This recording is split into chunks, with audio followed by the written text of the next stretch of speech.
of the 1-0 school. So that'll be another interesting tidbit. So we've got a man with a lot of experience joining us tonight, and I can't wait to hear from him and see what kind of questions y'all get up. So without any further ado, Brew, I'm going to hand it over to you. Thank you for joining us. Well, thank you for having us. Well, I think I'll start out with the weird military career that got me into SOG, because you couldn't duplicate it if you tried. I graduated high school in Alaska, and that year was a big year of forest fires. And I found myself out on a forest fire, and the district chief for the BLM was running the fire, and when he left me in charge of the fire. I was 18 at the time, and he signed off about 4 hours on a helicopter for me so I could fly around with the helicopter. So I flew around with a guy that was in Warrant Officer Class number 2 of the helicopter school, and he had flown for Air America and got shot down in the Ashow Valley flying a fixed-wing aircraft. And so he's back in Alaska flying helicopters. And he convinced me to go to helicopter school. I love helicopters. Still do. So I enlisted for helicopter school. I got to helicopter school, and like a lot of things in the Army, you get there and the records don't. So I end up in a holding platoon. And there was an incident in which someone did something very uncouth, and the TAC officers thought it was me. And they told me that I was not going to graduate helicopter school. So amazingly, when I started my training, I started in that very TAC officer's platoon, and I ended up getting recycled into the platoon that had the assistant TAC officer, who is now the new TAC officer of the new platoon. And they had a good time with me, and in the end, I got relieved of duty as a company commander. So they rather pissed me off, to tell you the truth. So I just decided, well, I'm going to show them I can soldier, you know. So while I was company commander, the one who was my first sergeant had to drop out of training because of his wife's medical condition, and they made him the acting battalion first sergeant. So he came to me and he says, look, I know what happened. He says, how can I help you? And I said, well, 2 things. Promote me to PFC, and I want to go to Fort Ord for infantry training. And so lo and behold, I got promoted to PFC, and I went to Fort Ord for infantry training. So I'm at Fort Ord, and I'm with these guys we're all scheduled to go to 90th Repo in Vietnam. That's the general, you're going somewhere place. Well, by that time, I'd been in the Army several months, and I was a PFC. and I was the senior drill instructor made me the trainee senior drill instructor, which was, there's no such thing, but basically I did his job. I made the company rosters. I took morning formations. You know, I had E5 instant NCOs reporting to me in the mornings, and I was marching the company, and all this stuff was going on. And then I'm looking around at these guys, and I'm going, you know, if I go to Vietnam with these guys, I'm dead. I mean, I know what they know, and they don't know nothing. So they had the airborne demonstration. I went and talked to the airborne guy. Well, if I go airborne, will I get more training? Oh, yeah, you get 3 weeks. You get it. Now I'm thinking, yeah, you jump out of the airplane. That ain't going to help me kill Charlie. So then I made my way to the Special Forces liaison office and said, sign me up, boys. And it's like, well, it don't quite work that way. So I went down and took the test. I think there was 20 of us, 20 some anyway, and 2 of us passed.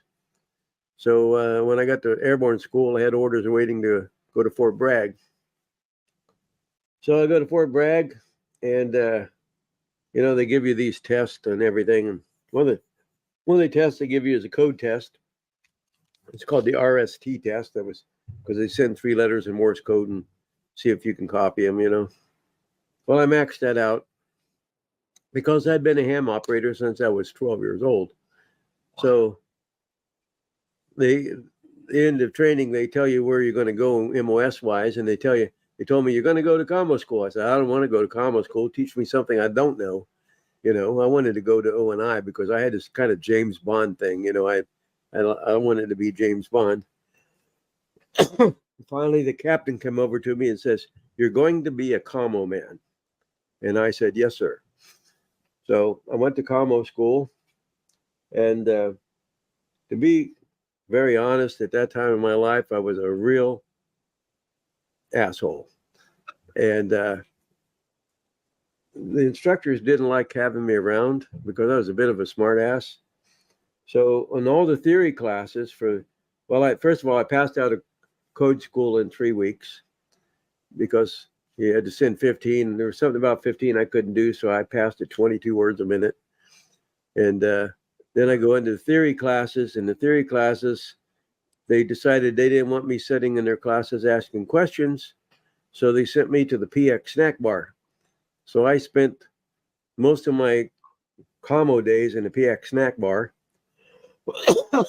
And whenever they'd have a new radio or a new piece of equipment, they'd tell me I could come to class and learn about that.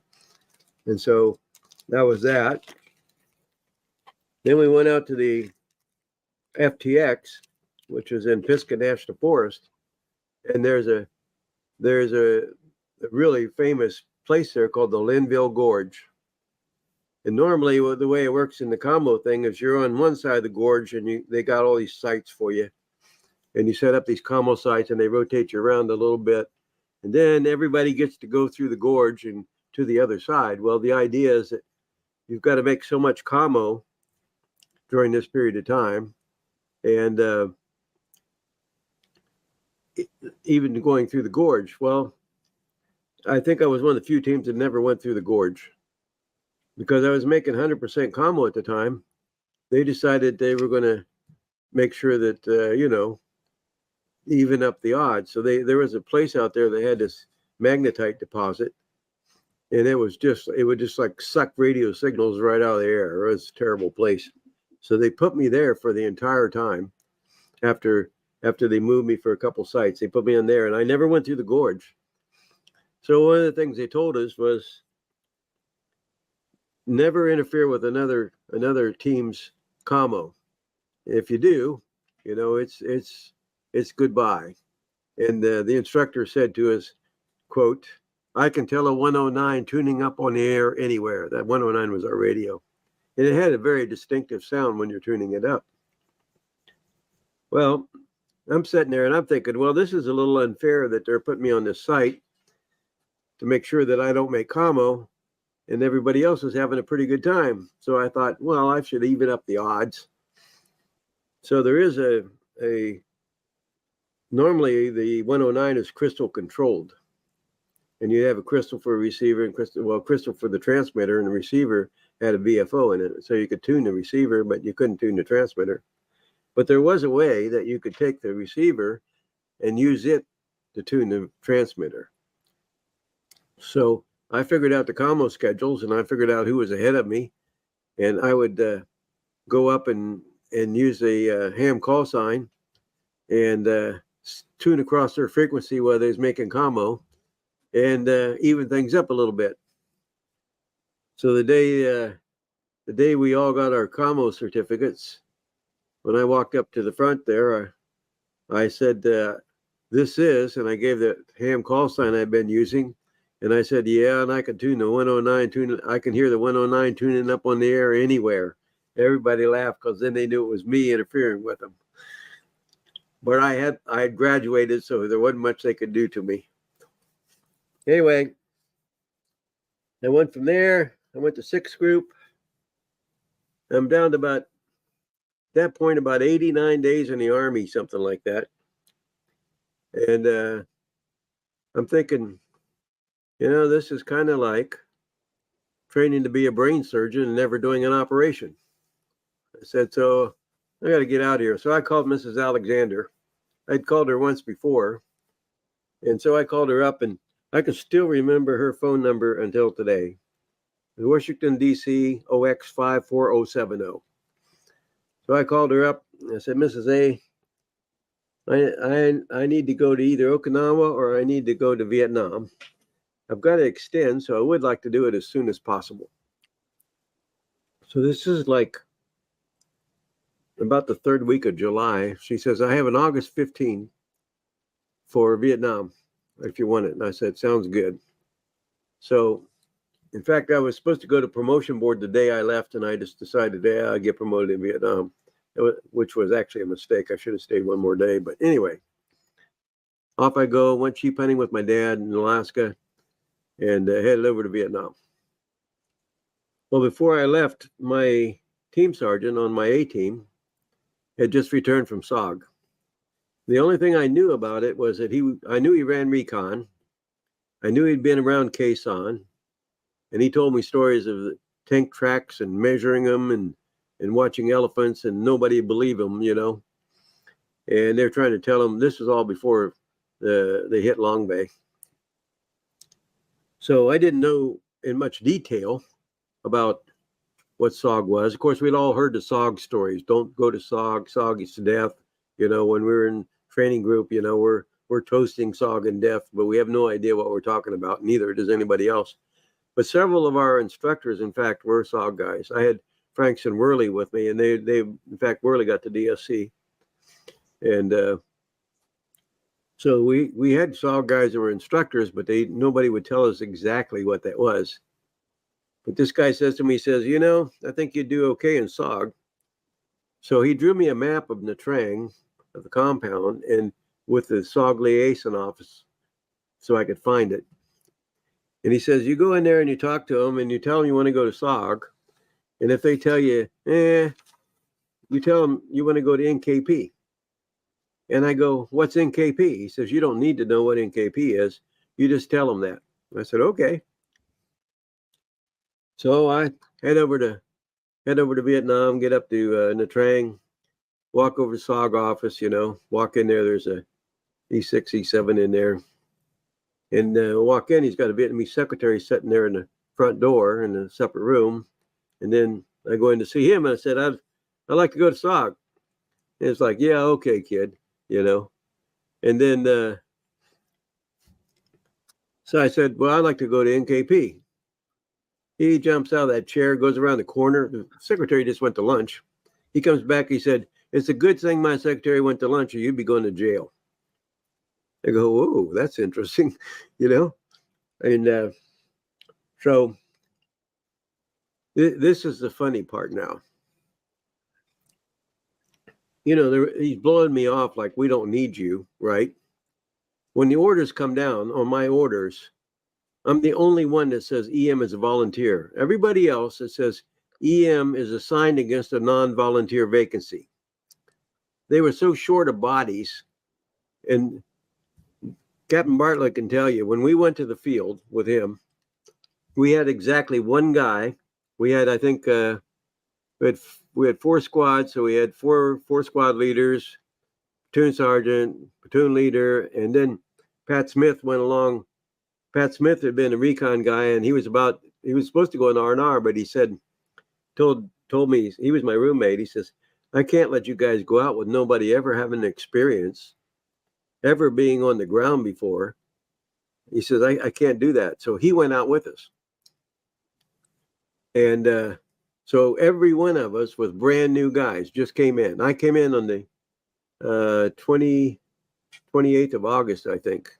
And we were going out in like within the next 10 days. I think it was about 10 days. So anyway, they were so short of people up there, you know, that they were basically throwing bodies right in and right out. And they told me, you know, everybody else went to combat orientation course. They said, oh, you guys at SOG don't go to combat orientation course. You got your own. Yeah, my combat orientation course was louse. But the problem was that you talk to different times and different people. Some people went through combat orientation, and we didn't, because they needed bodies right then. You can imagine if I'm hitting there and we're going to the field in 10 days, they didn't have time to spend, 10 days out there in combat orientation, which was a shame because it was actually a good course. I went down to do some team training at Infantry later and saw what they were doing, and it was excellent. It would have been really great to have that under your belt, especially how to call air. because my calling air was OJT. So anyway, I get up the hatchet force, and well, when I got there, of course, you get the bus ride. You landed the thing, and they pull up with this bus full of bullet holes because there was a lot of guys kind of holed up in the bus, I guess, and there's a shootout. So you got a bus full of bullet holes, and that's always encouraging, when you first get there, is to see all the bullet holes in the bus, and you're wondering if you're going to make it to the compound, So they pull up there and they take you into the compound, and then you get the briefing. They take you into the talk, and they pull back the curtain. I sent you that thing with the base areas on it. You might want to put that up if you got it. So the sergeant major gets up there. Sergeant major, the colonel, I don't remember who did. I think it was sergeant major. And he goes, well, I'm here to tell you that all those things that you heard about SOG is absolutely true. And then he pulls back that map, and you see those base areas outlined in Laos. And he says, gentlemen, this is where we're going. We go to Laos. And I'm going, well, I guess we're in it now. So they give us a briefing, and they said, well, because all these guys that come in with me were actually assigned against a non-volunteer vacancy. So meaning they couldn't be assigned down to recon or HF. They had to volunteer. And they said, well, if you guys want to go to HF or you want to go to recon. And I'm looking at this, and they told us that HF was platoon and company size, And recon teams, we had a pretty good idea what that was. So I thought, well, I don't know nothing yet. So the best I can do is go around with a bunch of more people that I can at least have a little company when I'm out there, So I said I'd go to HF. So I go down and we'll find out we're going out on a mission in about, I guess it was 10 days or something like that. I can't remember exactly. So the situation was at that time was we had two interpreters. We had an interpreter that interpreted from English to Vietnamese, and a second interpreter interpreted from Vietnamese to Brew. Well, I'm thinking, well, that guy's with the lieutenant, and I'm with my squad at the back of the line. How am I going to communicate to them? So I decided there's only one way to do this. I'm going to have to learn some of their language. Well, a couple of fortunate things. One, Harvey Saul was there, and Harvey had run recon with one of my commo instructors out of Quezon. And so I knew something about Harvey, so I looked up Harvey and told Harvey, I said, Harvey, I need to learn some Brew. Well, Harvey actually knew a few words, so he got me started. And he just told me, he told me a little bit about the Brew and that, because he'd worked with the Brew. And so he kind of got me started. So I took a notebook and I just went down and lived in the barracks with the Brew for a while. And I started writing down words and, get online, stop, mines, ambush, these kind of everyday words that you need. And like all good soldiers anywhere in the world, when they're learning a new language, the soldiers of the other side always teach you the most colorful language. And so I learned some very colorful words in Brew that applied to the Vietnamese.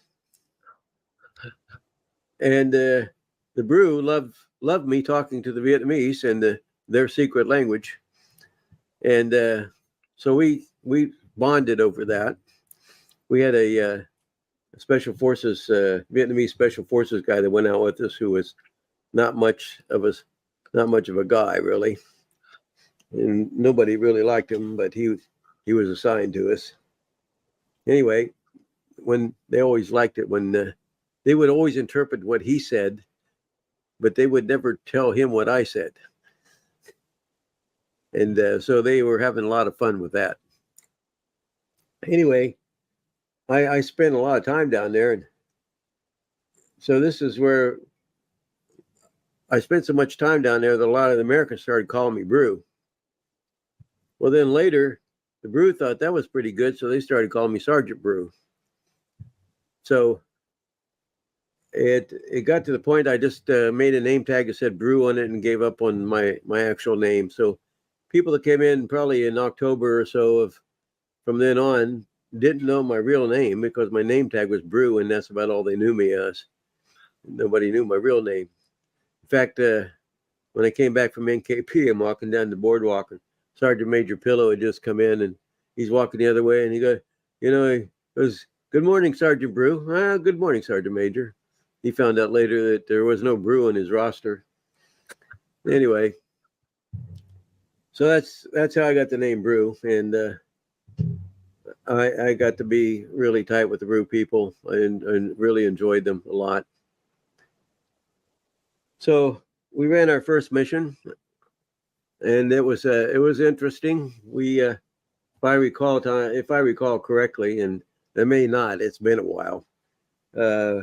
Seems to me we made contact like 7 times in 6 days.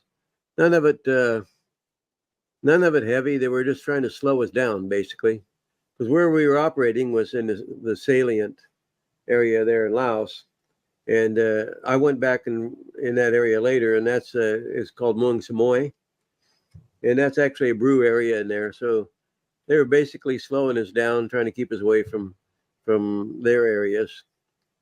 And I know Captain Bartlett doesn't remember this or doesn't know about this, but I was watching our Brew interpreter at the time, and I had a lot of suspicions about this guy because I would see when he talked to the Brew, it was like the feedback wasn't good. You know what I mean? Mm-hmm, mm-hmm. So I always, and it could have been one of two things. One, we were operating in a Brew area, and they wanted to make sure that we didn't tear things up too bad, or he was a double agent. Anyway, I remember the insert. This insert was one to remember. I flew with the commander of the 219th VNAF, the head of the King Bees. At that time, they said he had about 10,000 combat hours. And this guy could, I've been around helicopters and airplanes, but what he did with the helicopter was so unbelievable. We're sitting there about 3,000 feet. There are 6, if I recall right, we had 6 King Bees and I think 2 or 3 slicks on this insert. We're inserting on this really narrow ridge line. It's kind of long, but it's narrow. And I'm on the lead ship. So we're up about 3,000 feet. We're looking down, kind of scattered clouds, and watching the Cobras work out over the LZs, and they finally give us a go-ahead. And he dumps this thing 90 degrees. He just turns the aircraft 90 degrees, and suddenly I'm looking straight at the ground, and we're falling out of the air. And I'm going, helicopters don't do this. And man, we fall right through the clouds, but we're in formation, 3 of us. We're in formation falling through the cloud. And I'm going, this ain't right. And here we go. And we get about 500 foot above that ridge line, and he pulls it back up, right side up again, pulls max pitch, match power, and this whole thing shaking like a big, like somebody grabbed a hold of it and just shook it in the air, And we touched down so soft. And I jumped straight out. Well, that wasn't the right thing to do. I mean, we got off the helicopter fast, but it was at about a 30-degree pitch on the slope. So I'm tumbling ass over tea kettles down the slope. Now, right before this mission, we were issued the first 30-round magazines issued at CCN for this mission. We each got one. Okay, we got one. And that was like gold, this was gold. So I'm rolling down the hill. I roll up, I got the radios. I'm heavy, I roll up. I'm in my get ready to fight position. And I look down and there's no magazine. So I lost the first 30-round magazine ever lost in Laos. A dubious honor. Anyway, we get word that there's movement out there and we're moving pretty pretty good clip to get off that hill. And I just come from Alaska, and I'm suffering from heat exhaustion because I'm carrying a pretty big load at the time. And I remember every time I sat down, I'd like pass out. I did whoop, and they wake me up, and I'm drinking water like crazy, and it ain't helping. And I remember we crossed the stream, and I got to fill up my water again. And I should say this. I'm going to tell a big story on myself. Being from Alaska, the land of frozen water, with no indoor pools, I couldn't swim. And when I figured when I got to SF, if they made me swim, I'd just jump in and swim. Swing, whatever happened, it was going to happen, but I was going to try, by God. Well, the guy that did all that stuff that was famous for doing that was Torres, and he was on leave. And then we had a big typhoon passed off the coast of North Carolina and rained on us for like 3 days, flooded everything that we had. And they didn't give us a swimming test. Well, in sixth group, we went out to an FTX, and we had a guy drown. So they decided to give everybody in group a swimming test, except I was on orders for Vietnam, and I didn't need it. So next thing that happened was that I knew from talking to my team leader that if I went to CCN, it was in the north and in the mountains. So I'm thinking mountains, no water. So that's why I requested CCN.